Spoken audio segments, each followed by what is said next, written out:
and welcome to Front Office Features. I am Rob Crane here with Chris Valente. Chris, hello, my friend. Happy New Year, Rob. Happy New Year. How was your New Year?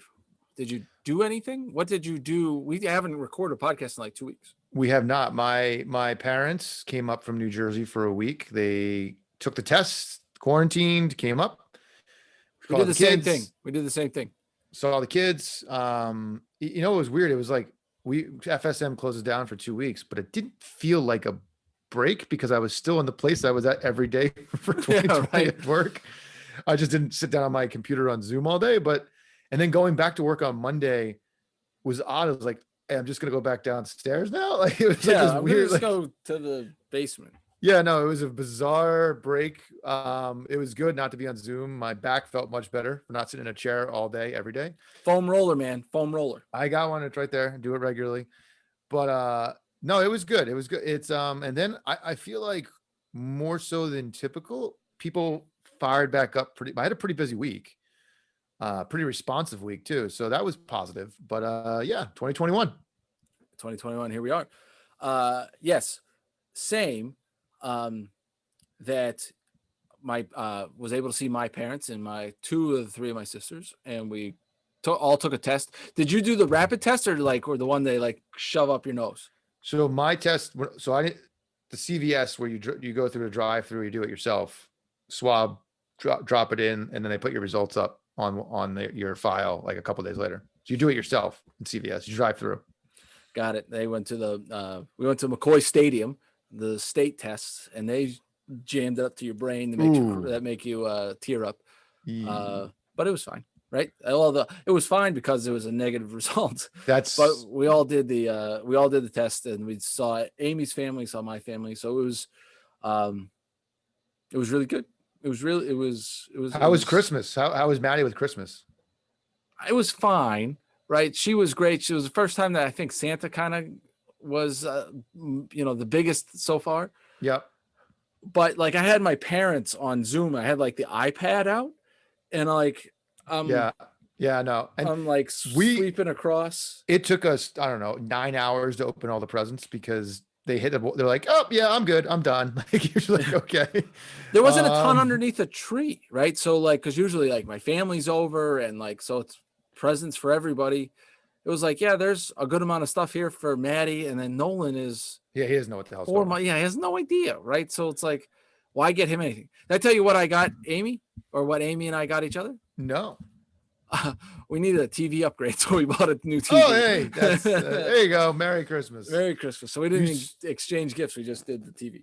So you saw my Christmas issue. Remind me of the Christmas issue. We had a lasagna. Oh, the lasagna thing. Yeah. So what happened? You just like missed? No, Rachel took it out of the oven and it snapped. The handles, the ceramic handles snapped. So the she's whole like thing, holding it and the thing snapped and it fell on the ground. And it hit the granite. It burned her arm. She had 2 burns on both her arms. Oh my God.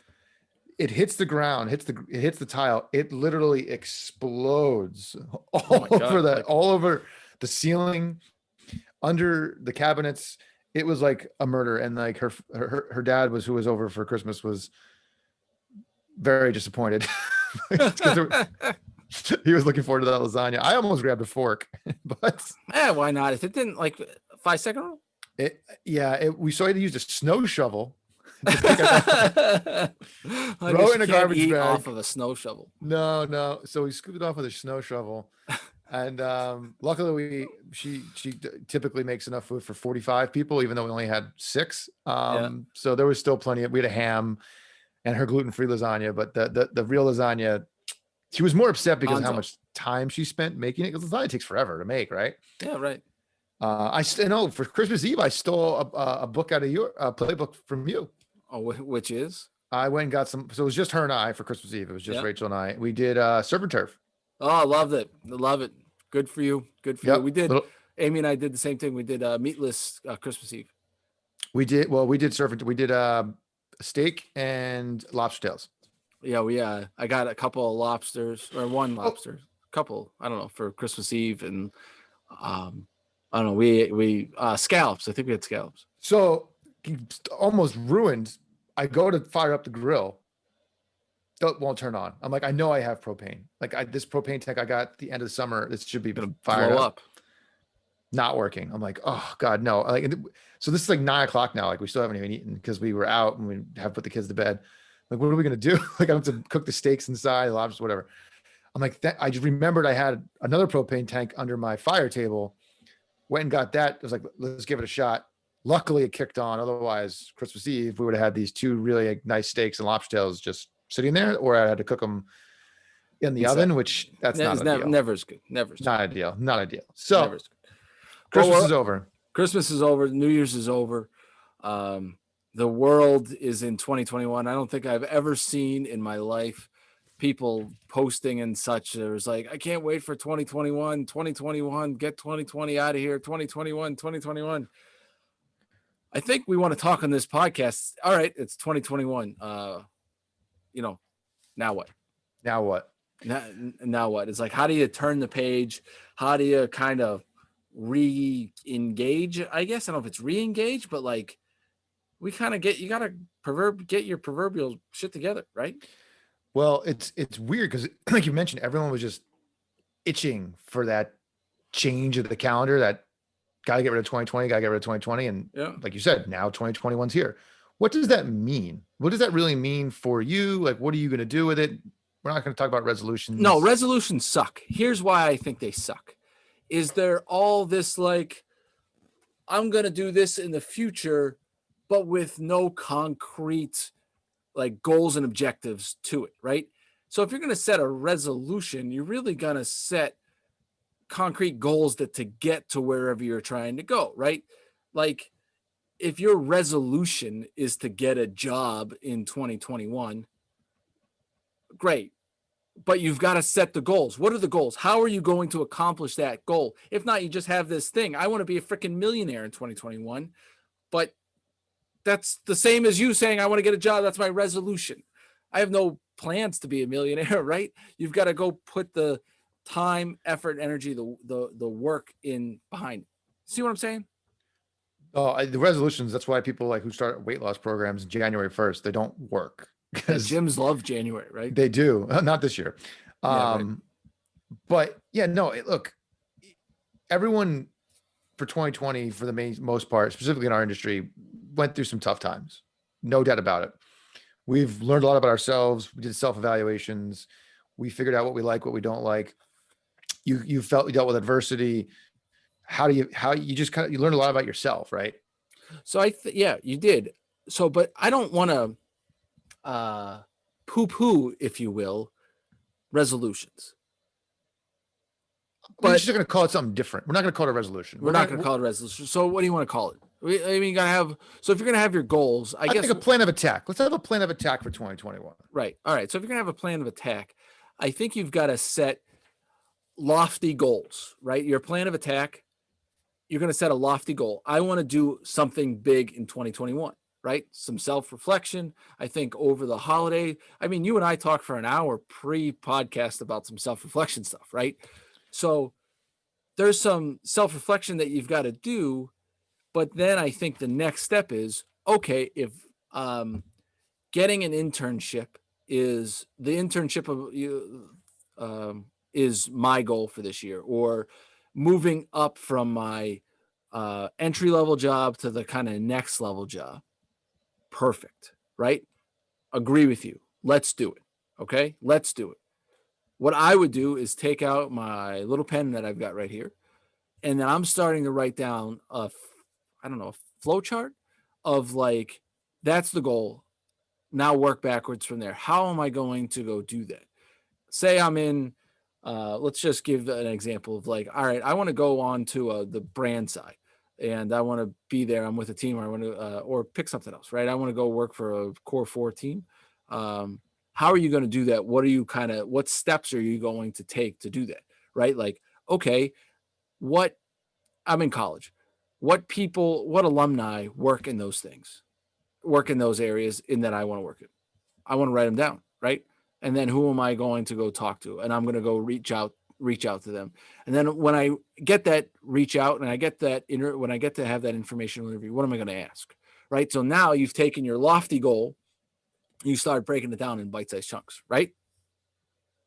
I just think if you weren't able to come out of the past 8 months with just some clarity and just a different attitude on how you're going to approach this, like, let's just call it what it is. Like 2021, just take the bull by the horns and go for it. Like, look what could happen in the blink of an eye. Like, don't sit around thinking, pondering, just go for it, right? Like make it happen. How are you going to make what you want come to fruition? You want, your dream is to work in sports. Your dream is to be XYZ title. Go do it. Like, there's nothing stopping you other than yourself. Like, there's really not. Like, and so many things can change the blink of an eye. To sit around worrying about the what ifs. Did you ever think about when you entered 2020, right before that, when you and I were doing this, that we're like, hey, a pandemic is going to shut down my industry?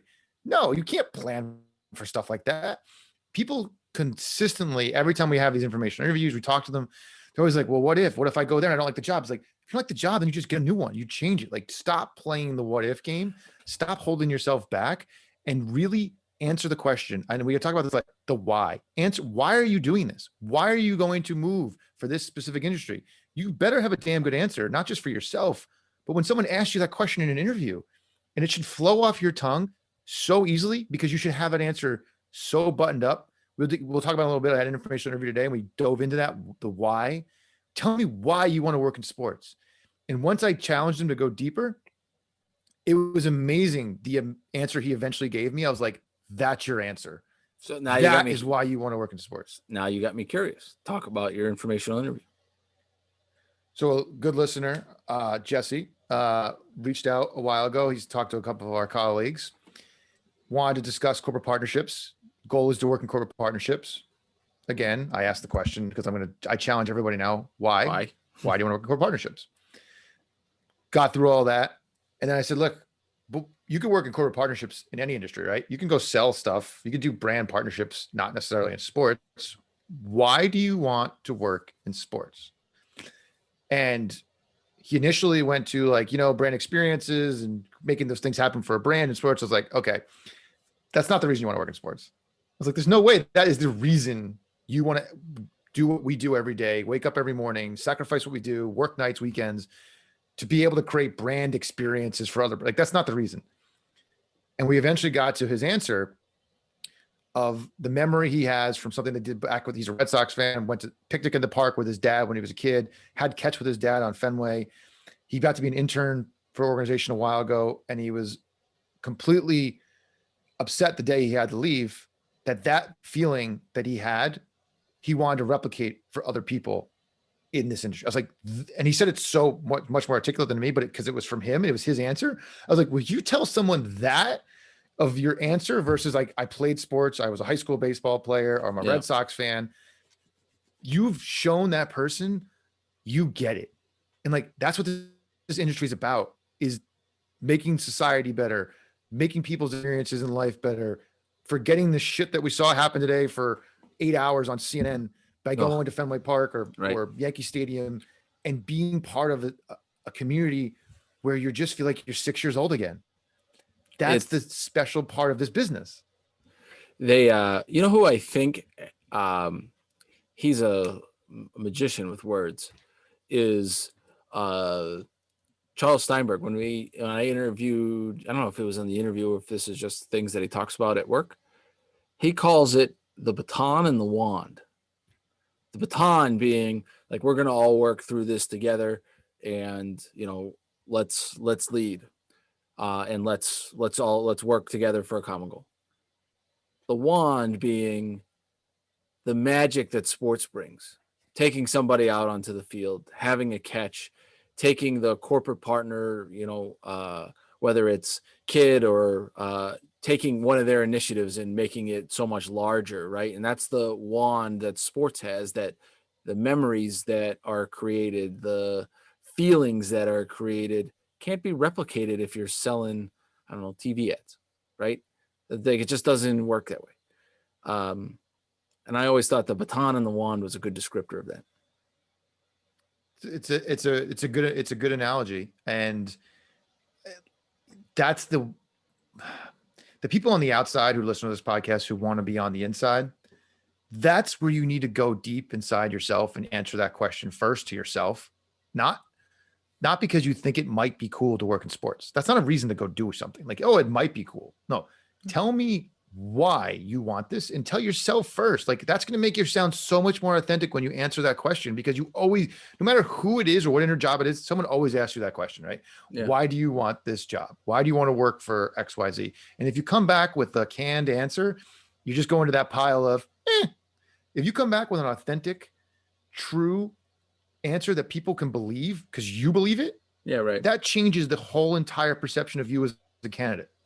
Yeah, no matter what, authenticity matters, but I think you've got to sit and think with the why, right? Like, why are we doing this?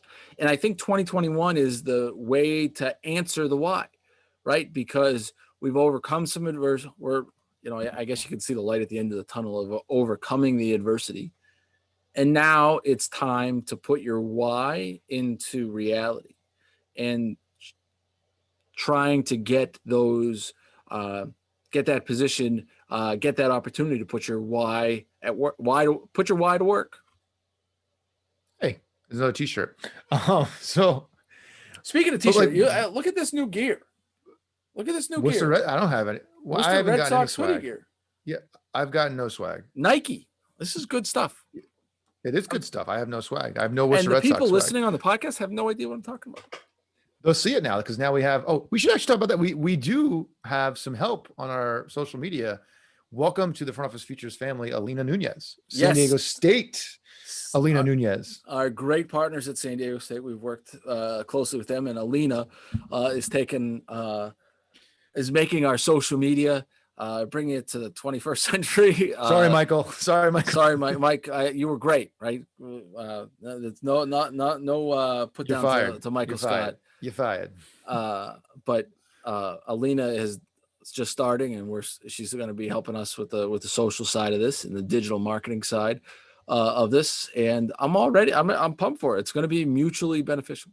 We've already seen a vast improvement in terms of the quality of graphics and engagement things that she's put out there that you and I've tried to do, we can't do. So yes, very happy to have Alina on board well, here's the thing. You and I set out and said, 2021, we need to work on Front Office Features social.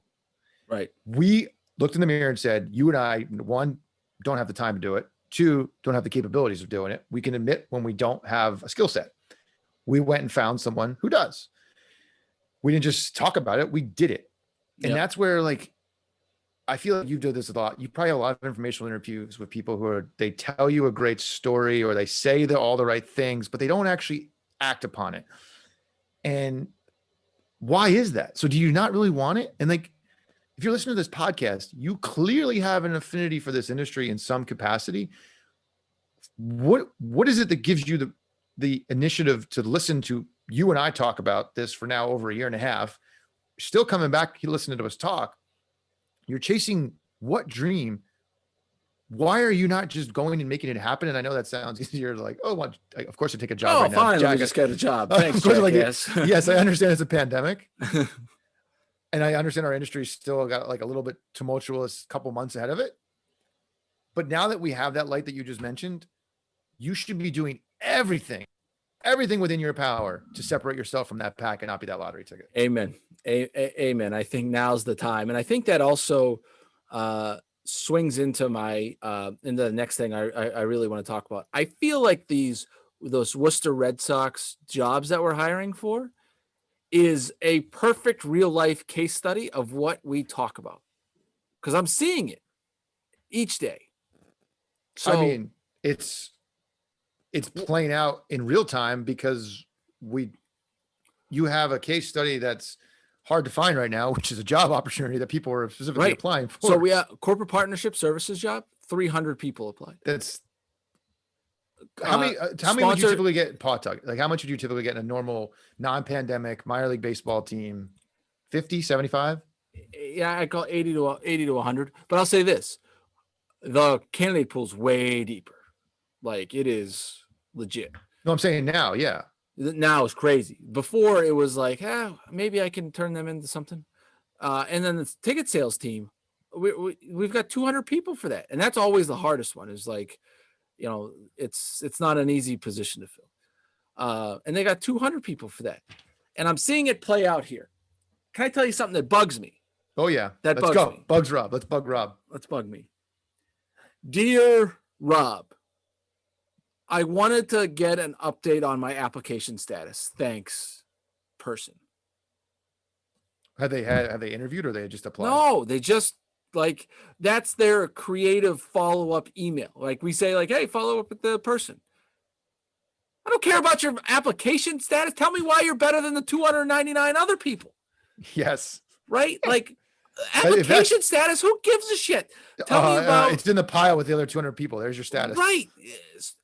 Tell me, be the guy with a T-chart, right? I don't have this experience, but boom, I'm going to put a T-chart together and say, you want this? I've got this. You want this? I got this, right? This is the separate yourself side of it. And there's been some people who have been very good. And we were answering questions on Instagram, right? We did, thanks to Alina, we were answering questions on Instagram. And one of the questions was, hey, I applied for a job. What's my follow-up email? I've gotten a few follow-up emails. I don't really care about them. Maybe I'm cold-blooded. I don't really care about them. What would make better sense, to me at least, is have one of your references, if you will, reach out to me and say, I've got 100%. This person applied for your job, and I'm the vice president, director of sales. I'm the director of corporate partnerships. I'm their internship coordinator. I don't know. But if that person says, hey, go check that out, personally, and I don't know if that's good, bad, or indifferent, personally, I will go do that. If the applicant sends me a note, I'm going to go without anything like, hey, I'm really excited to work for the Worcester Red Sox, or hey, it's, kind of normal. Then I'm like, eh. So the question I always get about that, too, what you just mentioned with the reference, is does it have to be someone like, if you called me and said, can you write a reference for me to so-and-so, let's call it Jake. If I don't know Jake, should that person still reach out? And the answer is 1000% yes. Yeah, right. I agree. It doesn't matter if that person knows the other person or not. If you can get someone to, on your behalf, to send a note for you, if you wait for your references to be used at the end of your process as reference checks, you're not using your references right. Right. The reference check is one of the most ridiculous things of all time. Oh, it's right. It's like what's the references of you? Okay, you have 6 references. Let me call them. Hey, person, what do you think? What are they going to do? Tell me that you suck? Of course not. Right. Yes. That's not how references. If they really cared about you, they'd be get you on the front end, not the back end. The back end references available upon request. Too late. Too late. Too late. So I said on the Instagram, I did the little live thing. Not the live thing. I don't know. You press the button and it works. This is why we have a social media. You sound sophisticated. You press the button and it works. But that's what happened. I pressed the button and it worked. That's why I just think that it's the time where you say, all right, reference, all right, somebody, if you say this person's really good and for these reasons, right? They generated X amount of revenue. They were the friendliest person that I've ever worked with. They provided the best customer service. They are the hardest worker, and here's 6 reasons why. They did these different projects. Way more impactful than you saying, totally. Look at the projects that I did. Totally. Right. Because there's a million people that did projects, but if you have someone say that for you, for me, it just speaks louder. Well, because and immensely in your mind, when you get that email, you're like, this person went out of their way to do this for this person. Yeah, so they must really care. Like it.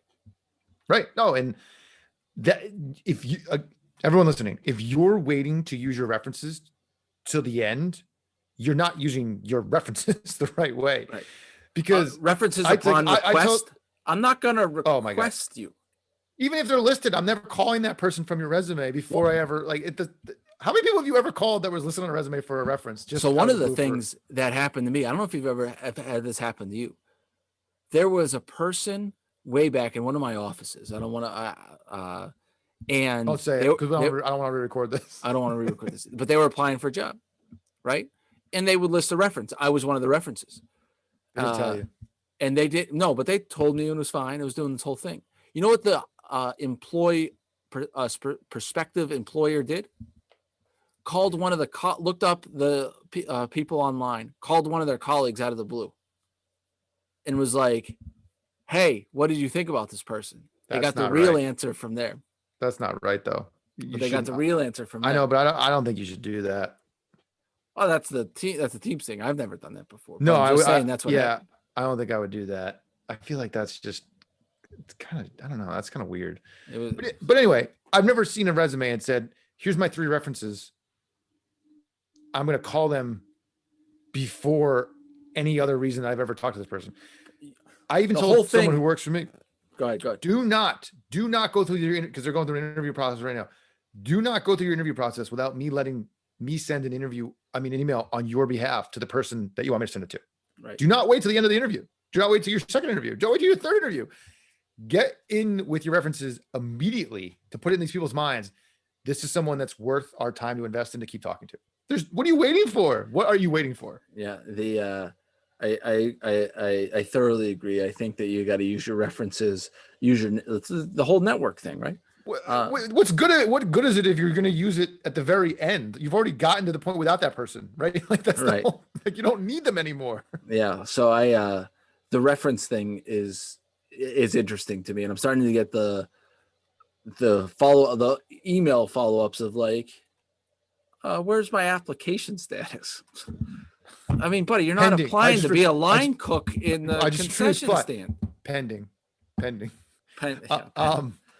So let's talk about this job. Let's go deeper in this. So what if, other than the T-chart guy, what else have you seen that's gotten people to the front of the line without being obviously too specific, because you can't give away too many? What's gotten to the front of the line is definitely people who have reached out on behalf of someone. There was one person that had like 4 people reach out.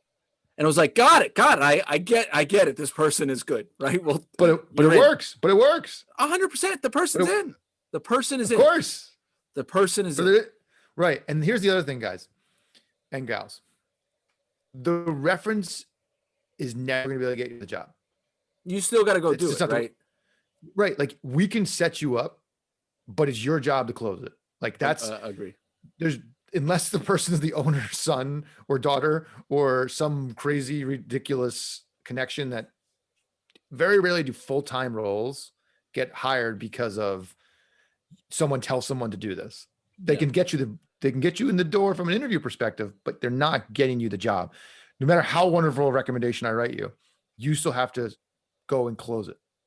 Yeah. So that's what's brought people here. We're just starting first interviews. I'll be interested what happens in the second interviews. Well, that's where people need to separate themselves again. Like this is, yeah. Look, I get it, because we were probably at that age because most of these people, I'm assuming, are young 20s, right? Most of them, yeah. Yeah. You feel like you don't want to overstep your boundaries. Like you don't want to feel like too pushy, and you don't know, like, you don't want to do that either.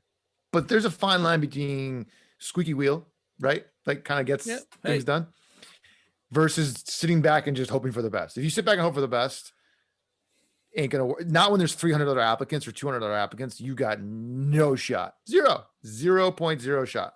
The other thing I have noticed too, there's been some people who have worked for us, right? I think I said this in the last one, that were really good. There's also some people who have worked for us that took it too casually. They would shoot a text message. "Hey, you going to interview me?" And it's like, whoa, brother. Wait, what? No. They would just text you, "Are you going to interview me?" Yeah, right. Like, I want that job. Or, like you were a... Like we used to work for, like they were an intern. Yeah. Their internship ended. Now there's this full-time role that they're applying for, and they No. And they text me like casually like that. And I get High Horse Rob comes out occasionally. And maybe this is another time where I get on my high horse and be like, "No, this is not how we're going to do this, right? You're not going to text me, 'I want that job.' I want $1 million." Yeah, no, that's not the right approach. You can text someone. You can text someone and say, "Hey, I saw you posted XYZ. I'd love to talk to you more about that. I'd love to learn more about the position. That's okay. To see if you think I'd be a good fit.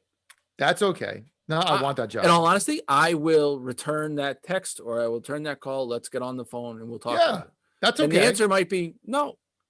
Right. The answer might be no. I had to tell one of our great interns of all time, one of the positions that he applied for, not fit for you. That's okay. That's okay. But we talked about it and he handled it in a professional way. No, I mean, and that's going to be the situation for a lot of people. It's like sometimes you might be the best person, but it's just not the right role for you. And that's okay. Like we're trying to do you a favor too, because you don't want to just take a job. It's not going to work for anybody. Yeah, right. Right. You know what we got to do? This reminds me of something. We got a new ad we got to read. Ooh. Right. I am, and I'm actually excited about this one. There's other ads that we've read that I absolutely hate, but I really like this one. Okay. I think we all know which ad that I can't stand.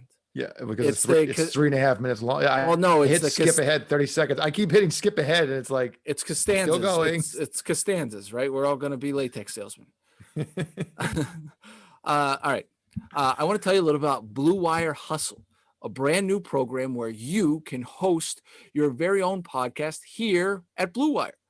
Hustle was created to give everyone the opportunity to take your podcast to the next level. Or if you want to host a podcast and just don't know where to start, Hustle is the perfect place for you. As part of the program, you'll receive personal cover art, Q&As with Blue Wire's top podcasters, hopefully that's us, access to our community Discord, and an e-learning course full of tips and tricks. Chris, I think you and I should do this. I think so. And on top of that, we'll help you. Does it teach you how to hit record before you start talking? We'll help you get your 101, hit record. Item 1, hit record. Item 2, get a microphone. We'll help you get your show pushed out on Apple, Spotify, Google, Stitcher, and all the other listening platforms. And the best part is you can get all of this for just $15 a month, the same rate as any other hosting site would charge you for their initial setup.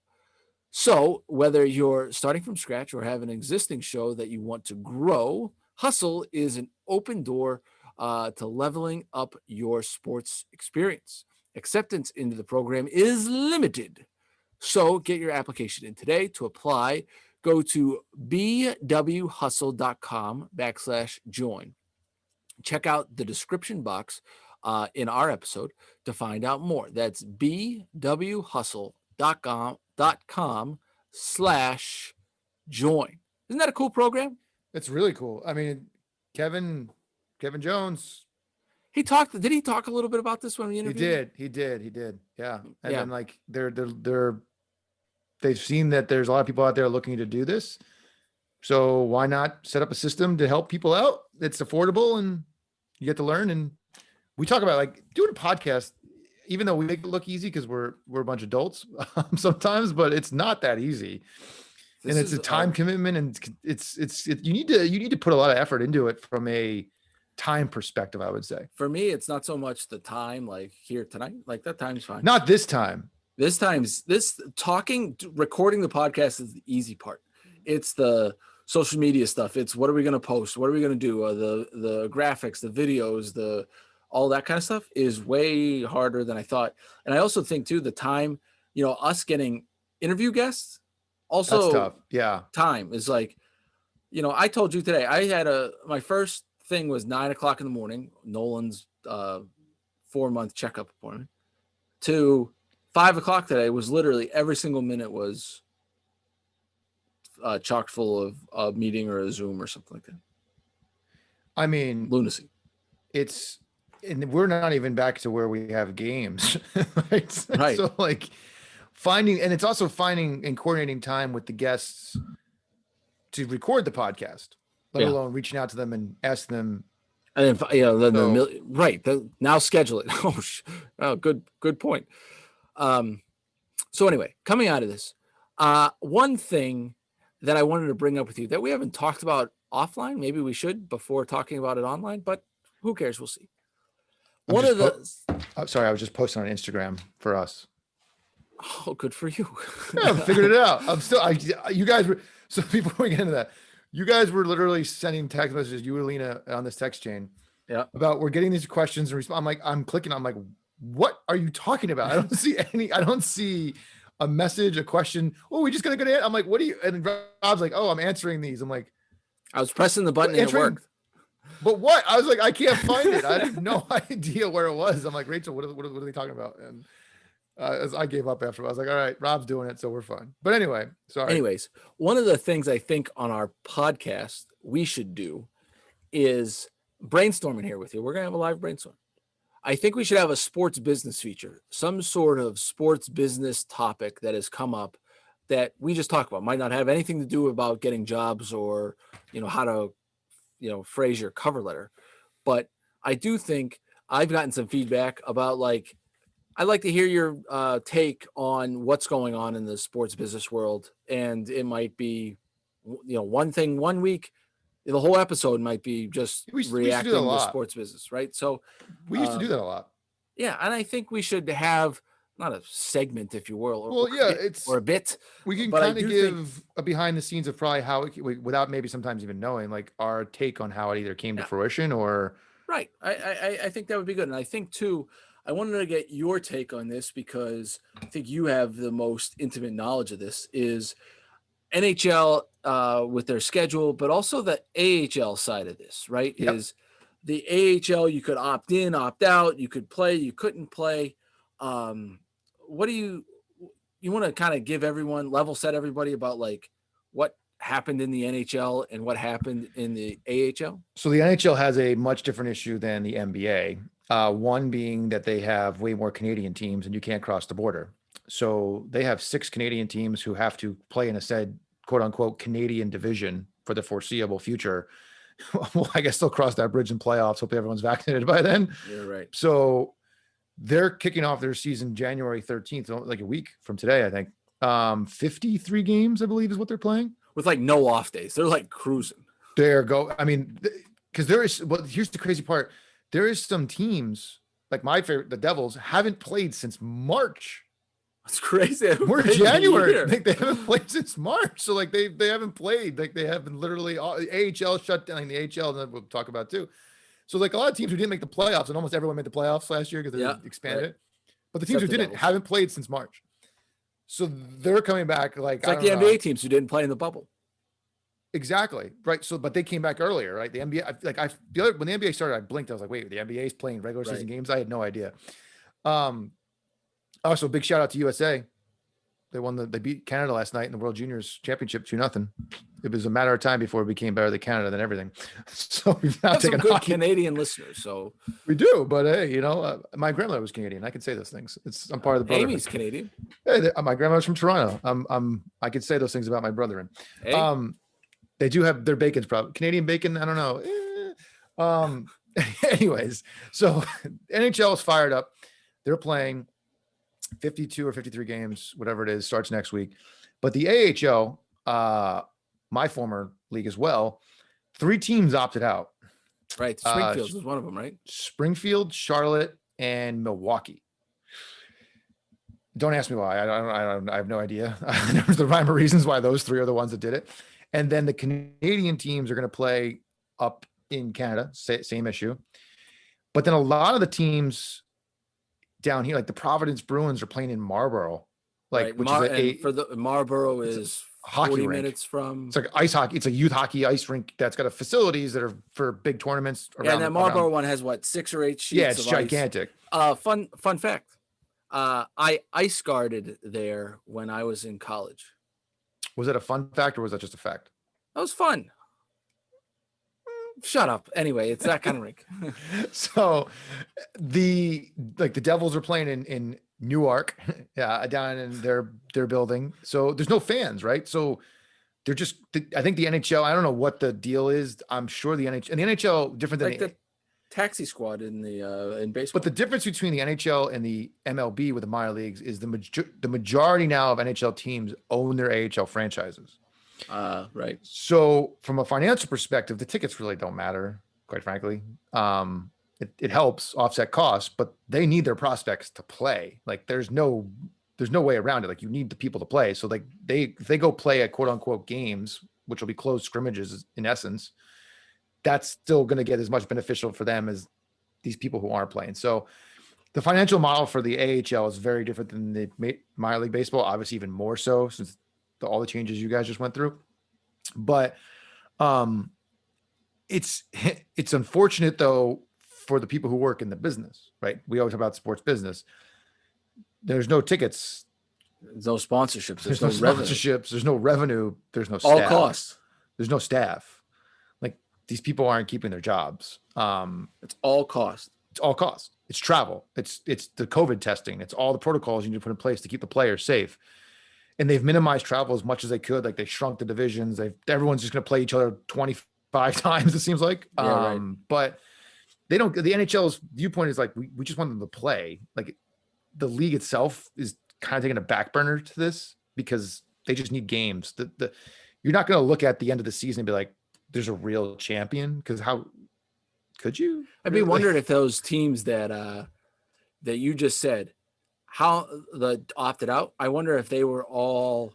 They're privately owned teams. They are. So that's a good deduction by you, Watson.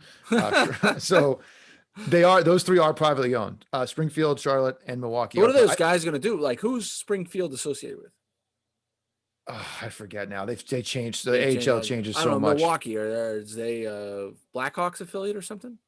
Chicago used to be Chicago's. Charlotte was fighting. They were fighting with the Panthers. I forget who they are affiliated with. But I guess just say that. I don't know. I don't know what the Panthers or whoever lost their affiliate is. Like, what are their players? There could be. Yeah, I don't know.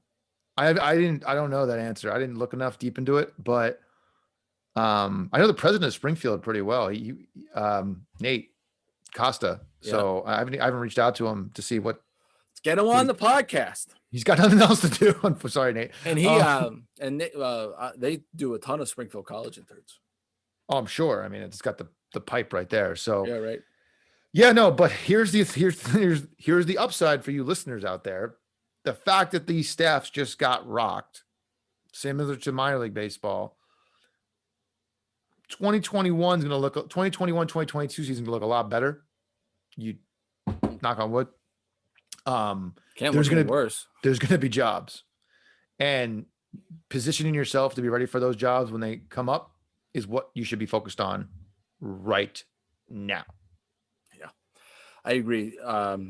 I just find it interesting in these situations of like, the Province Bruins, they couldn't play in the Dunkin' Donuts Center where they play most of their games because Dunkin' Donuts Center is a field hospital.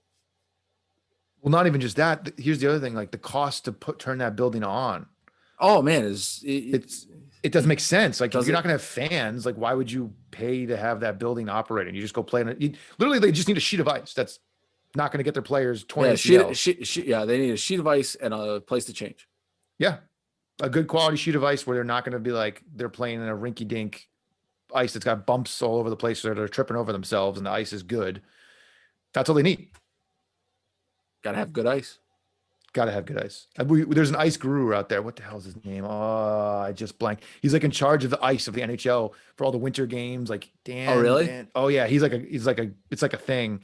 I can imagine. So when we moved to Albany, we were having some ice issues with the building. The building just wasn't up to par, and like we flew him in and was like, teach these people how to make good ice. It was really. Oh yeah, the water and temperature needs to be like 125 degrees in the Zamboni. It has to, like, there's all science. Science, right? It's physics, it's ice. So like, there's a real thing with that. And then he's like the guy that makes sure the ice is good quality for all the outdoor games. How the hell did you become how the hell did he become the ice guru? He's probably Canadian.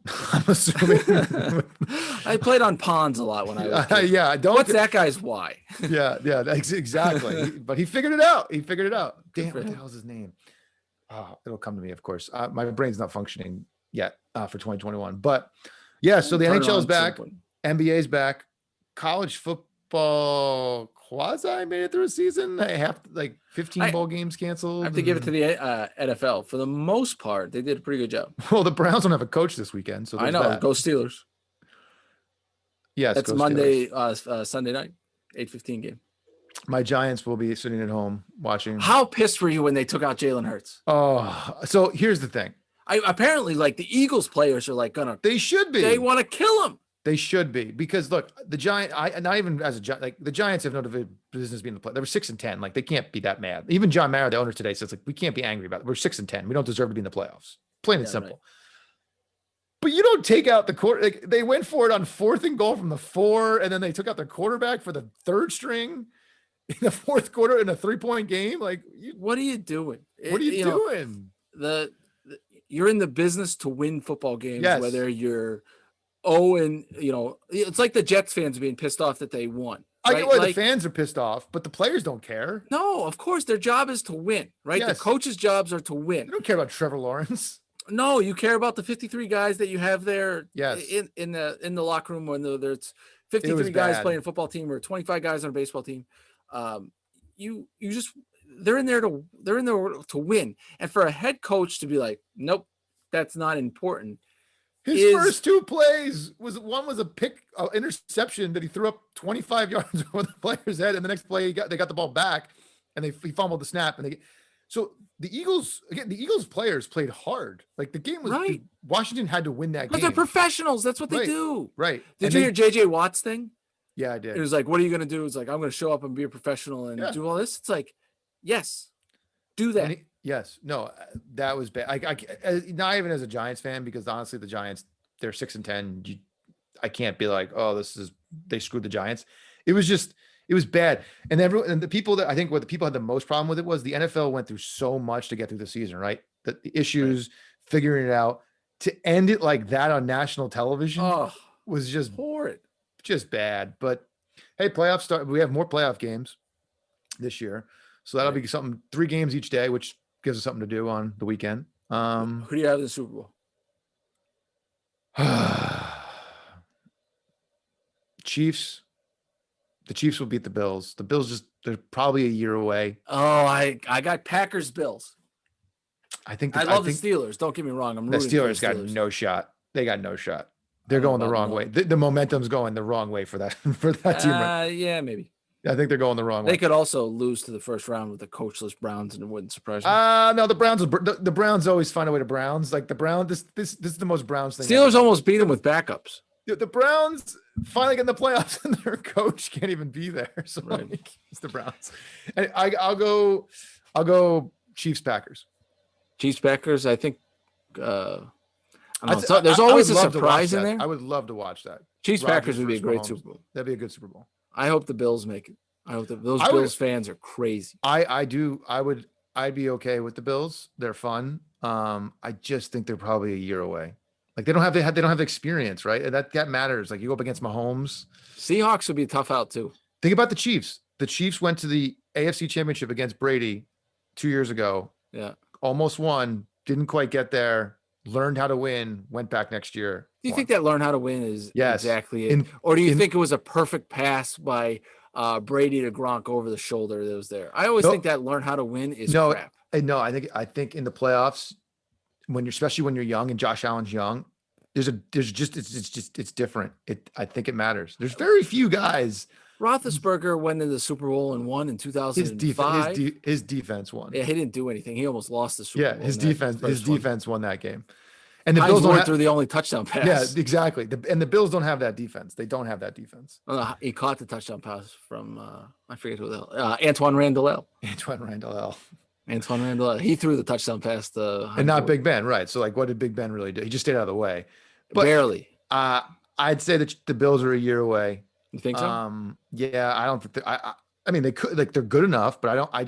I think it's tough. I don't think the Titans can do. I think it's either Bills or Chiefs. I can understand that. I mean, the Chiefs went 15-1, so it's not like. And then the Super Bowl champs, and they have the best player in the NFL. So like, right, exactly. They're tough to stop, and especially in Kansas City. All the games are in Kansas City too. They have home field advantage. Not that there's any fans, but anyway. Look at us being fans of sports, huh? So I will say this though. I am rooting for the Washington football team. Oh, because Alex Smith? No, nothing to do with Alex Smith. Alex Smith might lose. Alex Smith literally doesn't have a shin. I fear for Alex Smith being on a football field, quite frankly. Because why are you rooting for the Washington? Because I don't want Antonio Brown to win anything. I can understand. The fact that he's in the league is disgusting, and I just don't want him to win. Horrible human being. Horrible human being. I don't care about the Brady thing. Like Brady wins 25, whatever. I don't want Antonio Brown to win. I don't want him to be a Super Bowl champion. I can get behind as a Steeler fan. I'm sure you can get behind that. The Washington football team. If you go to our boy Dan Lust, Twitter page, he is attacking. You can learn some stuff, right? What is it? At Sports Law Lust, one of our great guests that we've had twice. And learn about what's going on. That could be a movie that I would not watch. If you said it was a documentary, I might watch it. It would have to be a documentary. But yeah, no, it's crazy town. I'm not even gonna get into it because it seems par for the course for that franchise, quite frankly. But that's why I don't want. I can't root for them. But I'd prefer them over Antonio. So I love the Alex Smith I don't want them to win the Super Bowl. I just don't want. I'll be okay with them beating.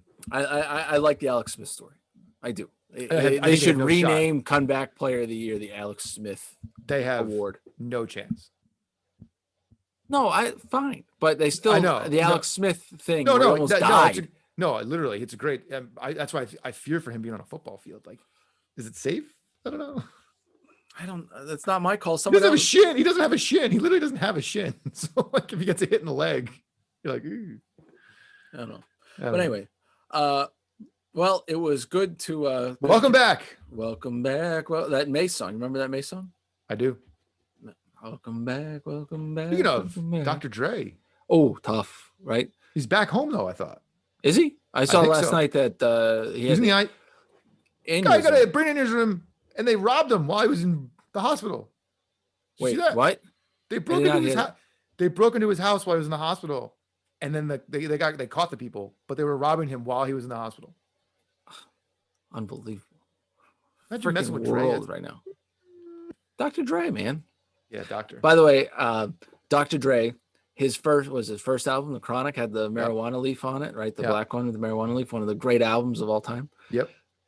So it was like in 7th grade when that came out, probably 7th. Yeah. We were probably 7th, 8th grade. Right, yeah, probably. Yeah. Parental advisory, all that good stuff on it. It's right when that's when that first started. So what was the company that you could buy CDs for a penny? Columbia Records. Columbia Records. So I ordered that CD through Columbia Records. And your mom saw it? And then my mom's like, oh, let's see what CDs you got. And it's like Pearl Jam, Hootie and the Blowfish. And then it was like, what's this one with the marijuana leaf on it? It was like, that would be The Good Doctor. I was like, and she's like, nope, and just like threw it away. And this is before the internet, so you can go download it anywhere. It's the only way you listen. It was like, just shocked. But anyway, do you like that one? Do you like that one or the new the Chronic 2001 better? Oh no, the new one, the old one. The old one, of course. I'm always going to root for the old one. The new one was really good though. It was great. Dr. Dre's one of the greats of all time. Like maybe the great. The movie that you should watch. Yeah. Is Straight Outta Compton. I could maybe. It's quasi documentary. I'd call it that. It was the way better than I ever anticipated. Let's put it that way. Dr. Dre found Eminem and they came up together when no one thought Eminem was any good, right? Snoop, Jesus. You gotta watch Straight Outta Compton. No. I feel like it's 2.5 hours. I got a lot of time on my hands this weekend. We'll see. All right. No, there's 6 football games on. Oh, there's 6 football games. I don't have a lot of time on my hands this weekend. All right. Well, on to 2022. Here we go. We're 21. No, we're on to 2022. We're moving. You're already past it. Yep. We'll see you next year.